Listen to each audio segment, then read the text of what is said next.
दोस्तों दोबारा से एक बेहद शर्मसार कर देने वाली खबर सामने आई है, जिसमें आप लोगों ने भी देखा होगा या सुना होगा कि एक लड़की जो कि मेरठ से है, जिसकी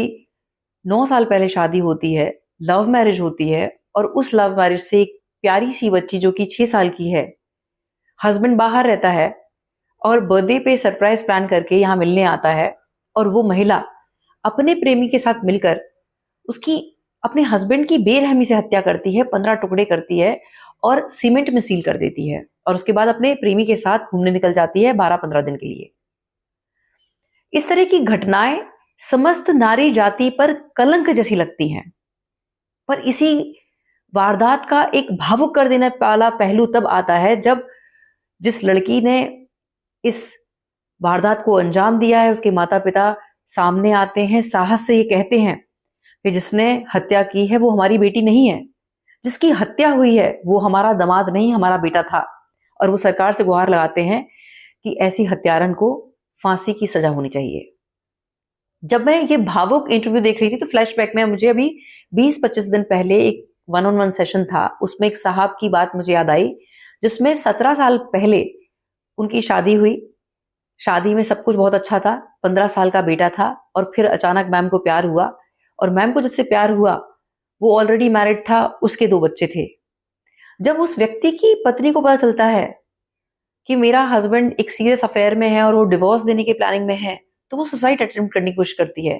पर दुर्भाग्य ये है कि दोनों 2 परिवार तबाह हो जाएं उसके लिए तैयार हैं, लेकिन अपनी जिद पे हैं कि हमें तो डिवोर्स देना है और हमें शादी करनी है। जब वो साहब बहुत समझाने की कोशिश करते हैं, मैडम नहीं मानती हैं, तो फाइनली वो डिसाइड करते हैं कि वो अपने इन लॉ से बात करेंगे। जब वो अपने इन लॉ से बात करते हैं तो वो अपनी बेटी को बहुत समझाने की कोशिश करते हैं, लेकिन मैडम मानने को तैयार नहीं होती हैं। तो उन मैडम के फादर बहुत अच्छी बात कहते हैं, उन्होंने कहा कि बेटा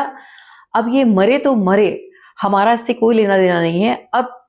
इसको तुम्हें अपनी प्रॉपर्टी से एक फूटी कौड़ी देने की जरूरत नहीं है, और अगर ये आप पे एलिगेशन लगाएगी तो हम आपके साथ खड़े हैं, हम आपके हक में गवाही देंगे।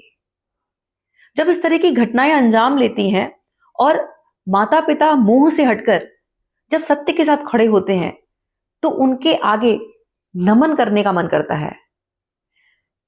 इस घटना से हमें यह सबक मिलता है कि जब कोई वारदात होती है और जो घटना को अंजाम दे रहा है